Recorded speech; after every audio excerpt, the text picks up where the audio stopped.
സാധാരണ നമ്മൾ റെസ്റ്റോറൻറ്റിലേക്ക് പോയിട്ട് എഗ് റോസ്റ്റ് കഴിക്കുമ്പോൾ അതിൻ്റെ ഗ്രേവിക്ക് നല്ല സ്മൂത്ത് ആയിട്ടിരിക്കും. ഇതും അതേപോലെ തന്നെയാണ് ഉണ്ടാക്കുന്നത്. പക്ഷേ ഈ കറി നമുക്ക് സാധാരണ കറികളുടെ പോലെ പെട്ടെന്ന് നമുക്കത് റെഡിയാക്കിയിട്ട് എടുക്കാൻ വേണ്ടിയിട്ട് പറ്റില്ല. ചെറിയ തീയിലിട്ടിട്ട് കുറച്ച് സമയം കൂടുതൽ എടുത്തിട്ട് ഇതിൻ്റെ ഗ്രേവി റെഡിയാക്കിയിട്ട് എടുക്കണം. പിന്നെ ഇതിലേക്ക് നന്നായിട്ട് അത്യാവശ്യം നന്നായിട്ട് ഓയിൽ ചിരകി ചെയ്യണം.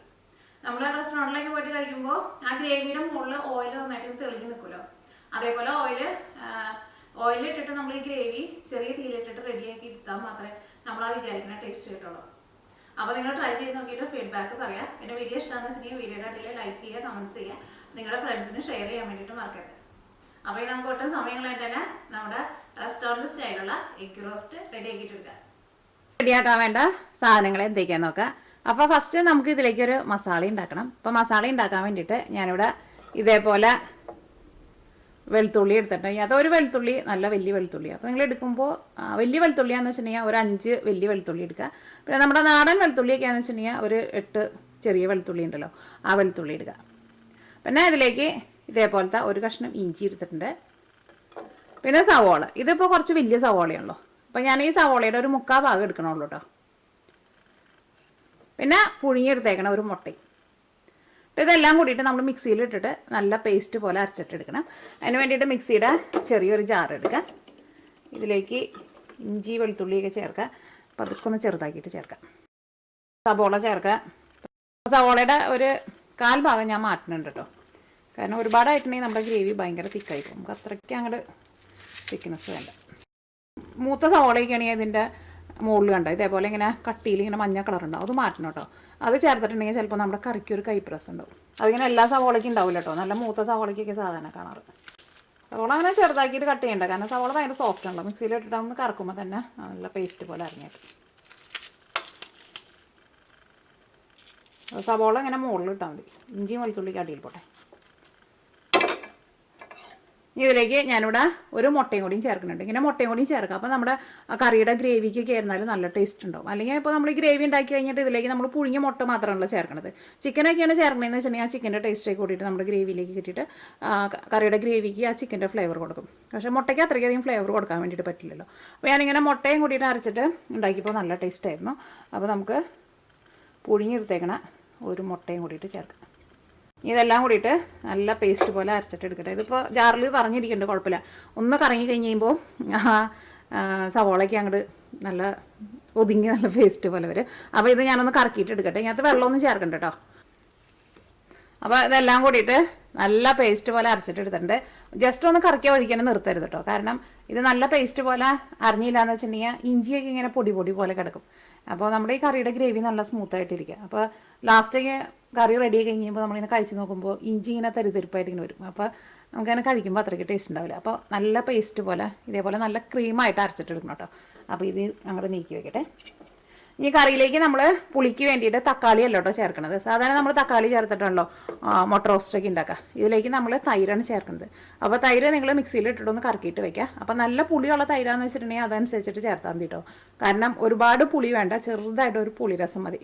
ഈ കറിയിലേക്ക് നമ്മൾ മസാലപ്പൊടികളായിട്ട് ചേർക്കുന്നത് ഞാനിവിടെ ചെറിയ ജീരകം പൊടിച്ച് വെച്ചിട്ടുണ്ട്. ഇത് മുഴുവനൊന്നും വേണ്ട കേട്ടോ, അത് നമ്മൾ കുറച്ച് ചേർക്കുള്ളൂ, ഒരു 1/4 ടീസ്പൂണിൻ്റെ അടുത്ത് ചേർക്കുള്ളൂ. പക്ഷേ ഞാൻ ഇതിപ്പോൾ ഫ്രഷായിട്ട് പൊടിച്ചിട്ടെടുത്തതാണ്, അപ്പോൾ അത് കൂടുതൽ പൊടിച്ചെടുത്തതാണ്.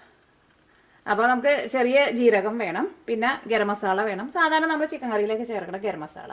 പിന്നെ ഇതിലേക്ക് ഞാൻ ഈ കറിയിലേക്ക് മല്ലിപ്പൊടി ചേർക്കണില്ല. മല്ലിപ്പൊടി ചേർത്തിട്ടുണ്ടെങ്കിൽ ഒരു കൈപ്രസ് ഉണ്ടാവും. പിന്നെ മസാലപ്പൊടികളായിട്ട് മഞ്ഞൾപ്പൊടിയും ചേർക്കുന്നുണ്ട്. മുളക് പൊടി 2 കളറുള്ള മുളക് പൊടി. 2 കളർ എന്ന് പറയുമ്പോൾ നമ്മുടെ സാധാരണ മുളക് പൊടിയും പിന്നെ കാശ്മീരി മുളക് പൊടിയാണ് ചേർക്കുന്നത്. കാശ്മീരി മുളക് പൊടി എന്ന് വെച്ചിട്ടുണ്ടെങ്കിൽ നിങ്ങൾക്ക് അറിയാലോ, നമ്മുടെ നാട്ടിൽ പിരിയൻ മുളക് എന്ന് പറയും. അതിൻ്റെ മുളക് പൊടിക്ക് ഒട്ടും എരിവുണ്ടാവില്ല, പക്ഷെ നല്ല കളർ ഉണ്ടാവും. പിന്നെ എരിവിന് വേണ്ടിയിട്ട് നമ്മുടെ സാധാരണ മുളക് പൊടിയും പിന്നെ മഞ്ഞൾപ്പൊടിയാണ് ചേർക്കുന്നത്. അപ്പോൾ ഞാൻ എന്താ ചെയ്യുകയെന്ന് വെച്ചിട്ടുണ്ടെങ്കിൽ ഈ മുളക് പൊടിയും മഞ്ഞൾപ്പൊടിയും കൂടിയിട്ട് കുറച്ച് വെള്ളം ഒഴിച്ചിട്ടൊന്ന് മിക്സ് ചെയ്ത് വെക്കുക, ഒന്ന് കുഴമ്പ് പോലെ ആക്കിയിട്ട് വെക്കുക. എന്നിട്ട് നമുക്ക് നമ്മുടെ കറിയുടെ ഗ്രേവിയിലേക്ക് ചേർക്കാം. അപ്പോൾ ഞാനിവിടെ കാശ്മീരി മുളക് പൊടിയാണ് ചേർക്കുന്നത്. ഇതേപോലെ ഇങ്ങനെ ടേബിൾ സ്പൂണിൽ നിറച്ചെടുക്കേണ്ടത്, പേടിക്കേണ്ട. ഈ മുളകിന് ഒട്ടും എരിവില്ല കേട്ടോ. ഇതേപോലെ ഇങ്ങനെ ടേബിൾ സ്പൂണിൽ ഇങ്ങനെ നിറച്ചെടുത്തിട്ടുണ്ട്. ഇതിലേക്ക് സാധാരണ മുളക് പൊടി അത് ഇത്രയ്ക്ക് എടുക്കുന്നുണ്ട്. 2 മുളക് പൊടിയുടെയും കളർ വ്യത്യാസം കണ്ടില്ലേ. ഇനി 1/4 ടേബിൾ സ്പൂൺ മഞ്ഞൾപ്പൊടിയും ചേർക്കാം. ഇതിലേക്ക് നമ്മൾ കുറച്ച് വെള്ളം ഒഴിച്ചിട്ട് ഇത് നല്ല പേസ്റ്റ് പോലെ മിക്സ് ചെയ്ത് വെക്കുക. ഇതേപോലെ ഇങ്ങനെ നല്ല പേസ്റ്റ് പോലെ മിക്സ് ചെയ്തിട്ട് വയ്ക്കുക. ഒരുപാട് ഇങ്ങനെ വെള്ളം പോലെ ആക്കി വയ്ക്കേണ്ട. അപ്പോൾ ഇനി ഇതുകൊണ്ട് നീക്കി വയ്ക്കാം. ഇനി കറി റെഡിയാക്കാൻ വേണ്ടിയിട്ട് ഒരു പാൻ വെച്ചിട്ട് ചൂടാക്കാം. അപ്പോൾ ഞാനിത് വെളിച്ചെണ്ണയിലോട്ട് ഉണ്ടാക്കുന്നത്. വെളിച്ചെണ്ണയിലേക്ക് ഉണ്ടാക്കുമ്പോൾ ആ വെളിച്ചെണ്ണയുടെ നല്ലൊരു സ്മെല്ലൊക്കെ വന്നിട്ട് നമ്മുടെ കറിക്ക് നല്ല ടേസ്റ്റ് ആയിരിക്കും. പിന്നെ ഈ കറി നമ്മൾ ഉണ്ടാക്കുമ്പോൾ കുറച്ച് വെളിച്ചെണ്ണ കൂടുതൽ ചേർക്കണം കേട്ടോ. കാരണം ഇതിനകത്ത് ആ മസാലയ്ക്ക് നമുക്ക് നന്നായിട്ട് മൊരിയിച്ചിട്ട് എടുക്കണം. എന്നാൽ മാത്രമേ നമ്മുടെ കറിക്ക് നല്ല ടേസ്റ്റ് ഉണ്ടാവുള്ളൂ. അപ്പോൾ ഇതിലേക്ക് വെളിച്ചെണ്ണ ചേർക്കട്ടെ.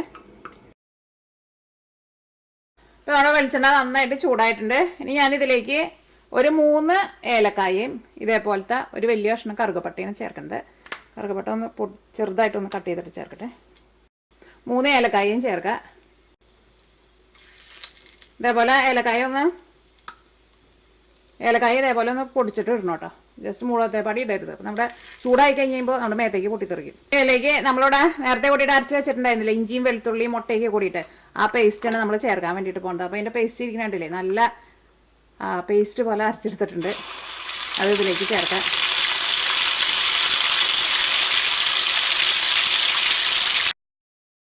ഇത് ഈ വെളിച്ചെണ്ണയിൽ കടന്നിട്ട് നന്നായിട്ട് മൊരിഞ്ഞ് വരണം. പ്രത്യേകം ശ്രദ്ധിക്കുക. എന്നാൽ മാത്രമേ നമ്മുടെ ഇഞ്ചിയുടെയും വെളുത്തുള്ളിയുടെയും സവോളയുടെയും ആ പച്ച ടേസ്റ്റ് പോകുള്ളൂ. ഇത് നന്നായിട്ട് മൊരിഞ്ഞില്ല എന്ന് വെച്ചിട്ടുണ്ടെങ്കിൽ നമ്മുടെ മുട്ട റോസ്റ്റ് റെഡി ആയിട്ട് വരുമ്പോൾ ഒട്ടും ടേസ്റ്റ് ഉണ്ടാവില്ല.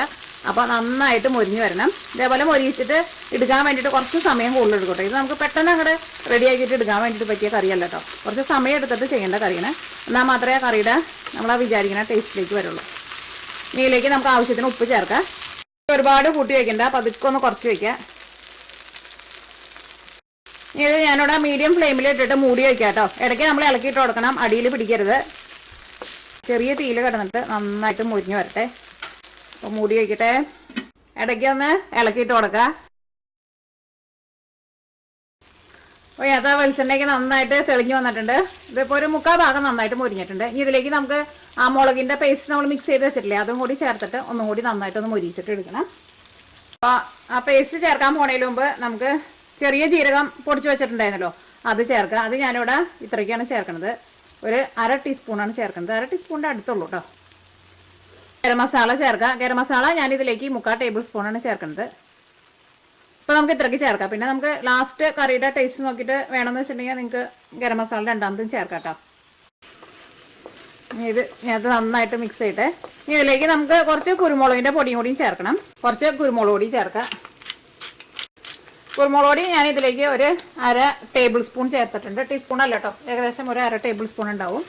കുരുമുളകായിരുന്നാലും ഇപ്പോൾ നമ്മൾ ചെറിയ ജീരകം ചേർത്തില്ലേ, അതിപ്പോൾ ഒരു ചെറിയൊരു വ്യത്യാസം അങ്ങോട്ടും ഇങ്ങോട്ടും വന്നാലും കുഴപ്പമൊന്നുമില്ല. പക്ഷെ ഒരുപാട് അങ്ങോട്ട് ചേർക്കരുത് കേട്ടോ ചെറിയ ജീരകം. അപ്പോൾ ഭയങ്കര ഒരു കുത്തു വരുമല്ലോ ചെറിയ ജീരകത്തിൻ്റെ.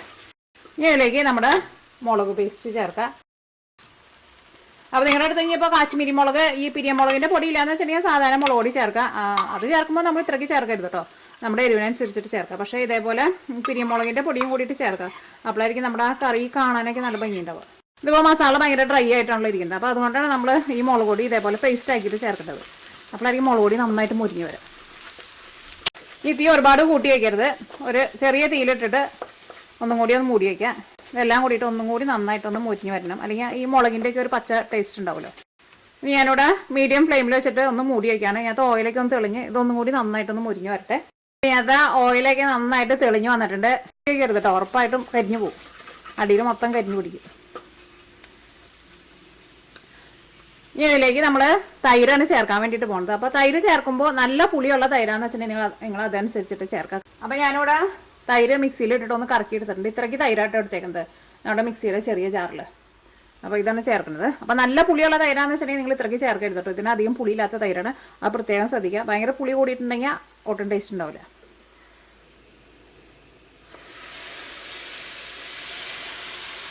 ഇതിലേക്ക് നമുക്ക് വെള്ളവും ചേർക്കാം. ഞാനിവിടെ 1 ഗ്ലാസ് വെള്ളം എടുത്തിട്ടുണ്ട്. ചിലപ്പോൾ നമുക്ക് 1 ഗ്ലാസ് വെള്ളം മുഴുവൻ ആവശ്യം ഉണ്ടാവില്ല, നോക്കട്ടെ. ഈ തീ നന്നായിട്ട് കൂട്ടി വയ്ക്കുക. ഈ കറിയുടെ ഈ ഗ്രേവി നമുക്ക് ഒന്നും കൂടി നന്നായിട്ട് ഒന്ന് തിളപ്പിച്ചിട്ട് എടുക്കണം. കുറച്ചും കൂടി വെള്ളം ചേർക്കട്ടെ.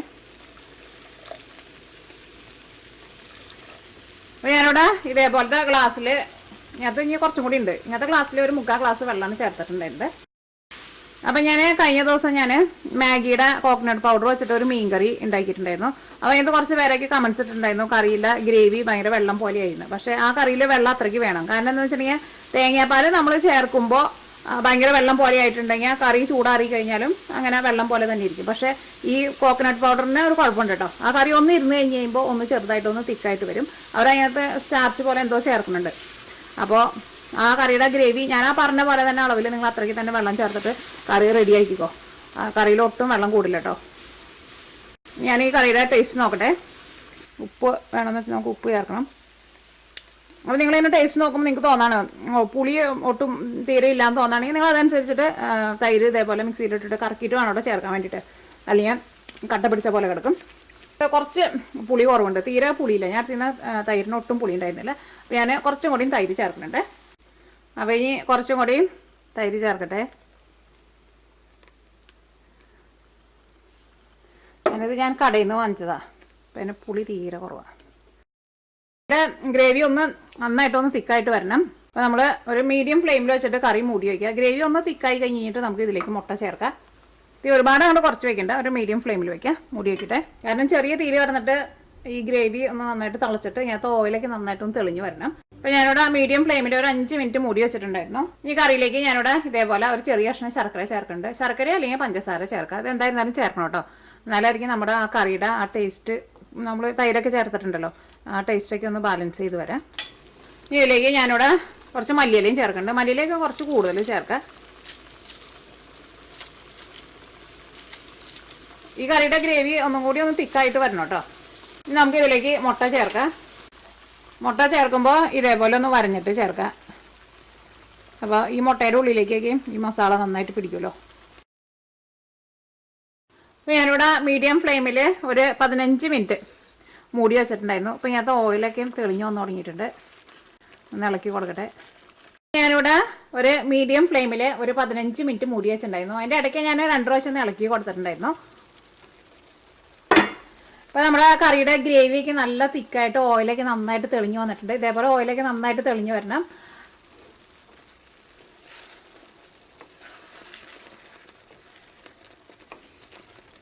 ഇതിലേക്ക് ഞാനിവിടെ ലാസ്റ്റ് കുറച്ച് മല്ലിയിലയും കൂടി ഒന്ന് ചേർക്കണ്ടേ. ഇനി നിങ്ങൾ ടേസ്റ്റ് നോക്കിയിട്ട് നിങ്ങൾക്ക് ഗരം മസാല വേണമെന്ന് വെച്ചിട്ടുണ്ടെങ്കിൽ നിങ്ങൾ ടേസ്റ്റിനനുസരിച്ചിട്ട് ഗരം മസാല ഇങ്ങനെ ലാസ്റ്റ് ആയാലും നമുക്ക് ചേർത്ത് കൊടുക്കാം കേട്ടോ. ഇനി തീ ഓഫ് ചെയ്യാണ്. അപ്പോൾ നമ്മുടെ മുട്ട റോസ്റ്റ് റെഡി ആയിട്ടുണ്ട്. ഇനി തീ ഓഫ് ചെയ്യട്ടെ. ഈ കറി നമുക്കൊരു സെർവിങ് പ്ലേറ്റിലേക്ക് പകർത്താം.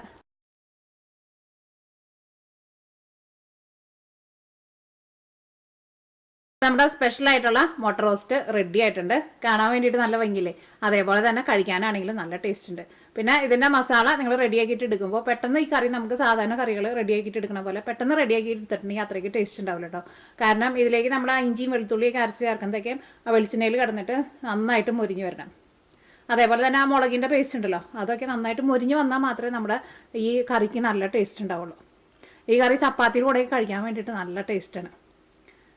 പിന്നെ എന്തിൻ്റെ ഈ ഫ്രൈഡ് റൈസിൻ്റെ കൂടെ അല്ലെങ്കിൽ സാധാരണ നമ്മുടെ ചോറിൻ്റെ കൂടെ എന്തിൻ്റെ കൂടെ കഴിക്കാനാണെങ്കിലും നല്ല ടേസ്റ്റുള്ള കറിയാണത്. അപ്പോൾ നിങ്ങളെല്ലാവരും ട്രൈ ചെയ്ത് നോക്കിയിട്ട് ഫീഡ്ബാക്ക് പറയാൻ വേണ്ടിയിട്ട് മറക്കരുത്. അപ്പോൾ ഈ നമുക്ക് നാളെ വേറൊരു പുതിയ റെസിപ്പി ആയിട്ട് വരാം.